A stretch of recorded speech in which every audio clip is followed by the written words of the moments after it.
Sir నమస్కారం sir. నమస్తే అండి. సార్ 'రామ్ చరణ్' గారి 'గేమ్ చేంజర్' మూవీ రిలీజ్ అయింది. అండ్ మిక్స్డ్ టాక్ తెచ్చుకోవడం మనం చూస్తూ ఉన్నాం సార్. పెద్దగా అంటే తెలుగు రాష్ట్రాల్లో కూడా టికెట్ రేట్స్ అంతగా తెగట్లేదు అని చెప్పేసి కూడా మనం వింటూ ఉన్నాం వార్తలు.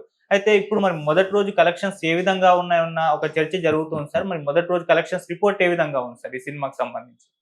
అంటే ఈ సినిమాకి సంబంధించి రకరకాల అనుమానాల మధ్య హ్మ్.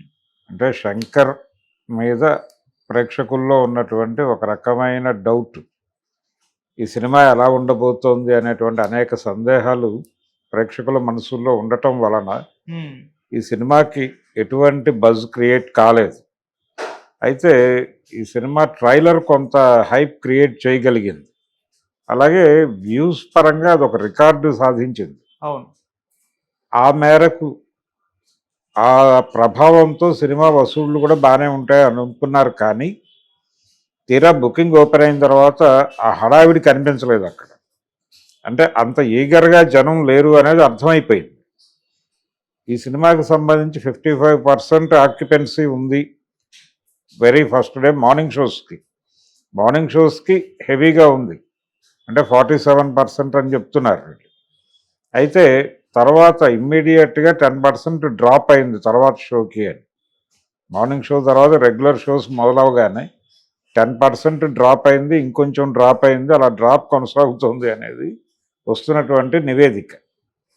దీంతో పాటు వసూళ్లకు సంబంధించి రకరకాల లెక్కలు బయటకు వస్తున్నాయి.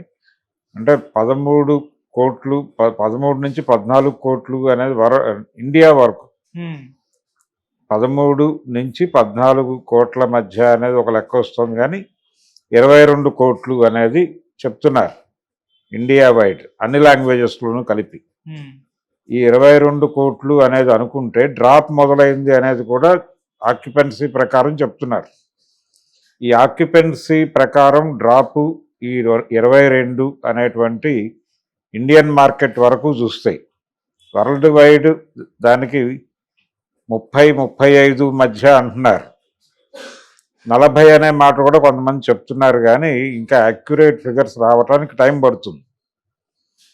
అది పక్కన పెట్టేస్తే డ్రాప్ మొదలైంది అనేది అయితే చెప్పేస్తున్నారు. షో వైజ్ ఆక్యుపెన్సీ చూస్తే అర్థమైపోతుంది. సో 22 లేదు వరల్డ్ వైడ్ 30-35 అనుకుంటే ఈ డ్రాప్తో చూస్తే రేపటి పరిస్థితి ఏమిటి అంటే ఇంకా డ్రాప్ అవుతుంది. రేపు వరల్డ్ వైడ్ 20కి రావచ్చు, ఆ తర్వాత ఇంకా తగ్గచ్చు. ఈ తగ్గుదల లేదు పండగ సెలబ్రేషన్ మూడ్లో కొంచెం సస్టైన్ అయితే కావచ్చు. ఇది ప్రస్తుతం ఉన్న సీన్ చూస్తే ఇది మ్యాక్సిమం 100-150 ఎంత కొట్టినా కానీ 200 కోట్లు అంతకు మించి వెళ్ళే పరిస్థితి అయితే కనిపించడం లేదు. అందుకని ఈ సినిమా మీద చాలా అంచనాలు ఉన్నాయి. ఇది పుష్ప రికార్డుల్ని రీచ్ అవుతుందా, లేకపోతే దేవర కలెక్షన్స్ దాటుతుందా, ఇలాంటి రకరకాల చర్చలు అయితే జరిగినాయి. కానీ యాక్చువల్గా సినిమా మొదలైన తర్వాత ఆ పరిస్థితి అయితే కనిపించట్లేదు. థియేటర్ దగ్గర కనిపించటం లేదు. కారణాలు ఏమిటి అనేది ఎవరికి వాళ్ళు విశ్లేషించుకుంటున్నారు. ఈ సినిమాలో అంటే ఇప్పటివరకు వచ్చినటువంటి పాన్ ఇండియా సినిమాలన్నిటికంటే ఇది కొంచెం భిన్నంగా ఉంది అని ఒక వెర్షన్ వినిపిస్తోంది. ఆ భిన్నత్వం ఏంటంటే ఒక కొత్త ప్రపంచాన్ని క్రియేట్ చేయటం లాంటి ఒక ఫార్ములా డిజైన్ అయింది పాన్ ఇండియా సినిమాలకి. ఈవెన్ దేవరలో ఒక విచిత్ర లోకాన్ని క్రియేట్ చేస్తాడు ఆయన, కొరటాల శివ.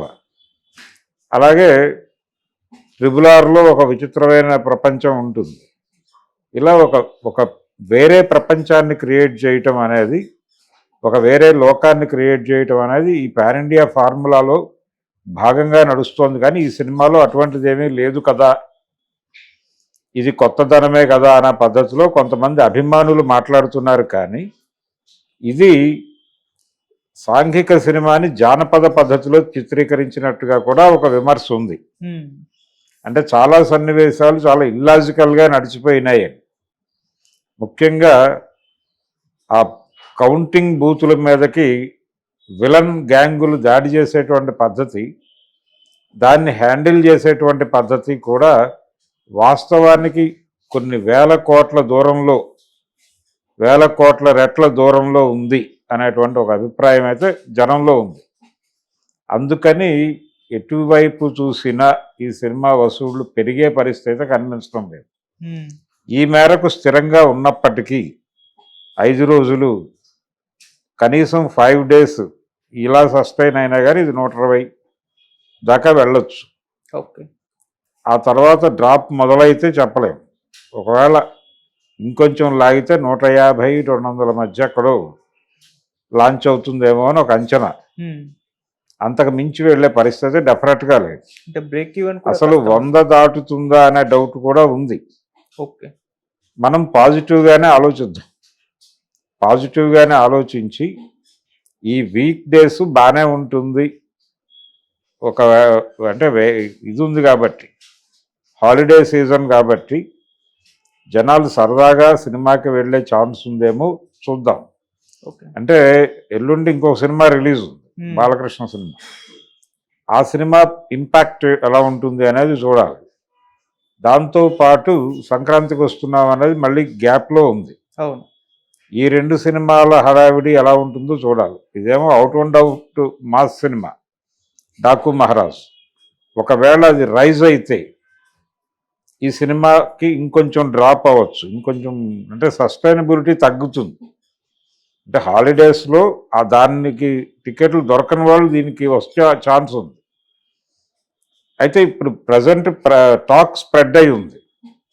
ఈ స్ప్రెడ్ అయినటువంటి టాకు రివ్యూస్ అన్ని నెగిటివ్గా రావటం, దీని తాలూకా ప్రభావంతో ఆ ఓవర్ క్రౌడ్ ఇటు వస్తుందా లేదా అనేది డౌట్. మళ్ళీ వీళ్ళు కొంచెం ఓపిక్గా, రెండోది టికెట్ల రేట్లు పెంచి ఉండటంతో ఎఫర్టబుల్గా లేదు, ఎఫర్టబుల్గా లేకపోవడంతో ఈ డబ్బులు ఆపి రేపు రాబోయే సినిమాకి వినియోగించుకుందామని ఆడియన్స్ అనుకుంటే అప్పుడు ఈ స్థిరీకరణ అని ఇందాక మనం మాట్లాడుకున్న మాటలు గల్లంతయి డ్రాపు ఎల్లుండి నుంచే మొదలవచ్చు. ఇది గేమ్ చేంజర్ కండిషన్. అందుకని ఒకవేళ అలా జరిగితే ఇది 100 క్రాస్ అవుతుందా లేదా అనేది చెప్పడం కూడా కష్టమే. ఇదే ఈ రోజు ఉన్నటువంటి కౌంట్ ప్రకారం వేసుకుంటే కూడా 180. ఇదే గనక కంటిన్యూ అయితే 6 days కంటిన్యూ అయితే మ్యాక్సిమం అంతే వస్తుంది, 180 వరకు వెళుతుంది. కానీ ఇది కొంత డ్రాప్ ఖచ్చితంగా ఉంటుంది. ఓకే. డ్రాప్ ఉంటే అది 120 దగ్గర 150 మధ్యలో నిలబడింది అనుకోండి, మనం అనుకున్నటువంటి 200 కూడా రీచ్ అయ్యే పరిస్థితి ఉండదు. సో బయ్యర్సు అలాగే డిస్ట్రిబ్యూటర్లు అందరికీ కూడా ప్రస్తుతం గుండెదడ మొదలైంది. స్ట్రక్చరల్ అడ్జస్ట్మెంట్లు చేయడానికి ఆల్రెడీ ఆయన సిద్ధంగానే ఉండుంటాడు. దిల్ రాజు గారు ఆల్రెడీ ఆయన ఎందుకు నెగిటివ్ టాక్ స్ప్రెడ్ అవుతోంది అని ఎక్కడో మాట్లాడినట్టుగా ఒక రిపోర్ట్ వచ్చింది. దిల్ రాజు గారు సినిమా బాగానే ఉంది కదా, మరీ ఈ లెవెల్ టాక్ వచ్చే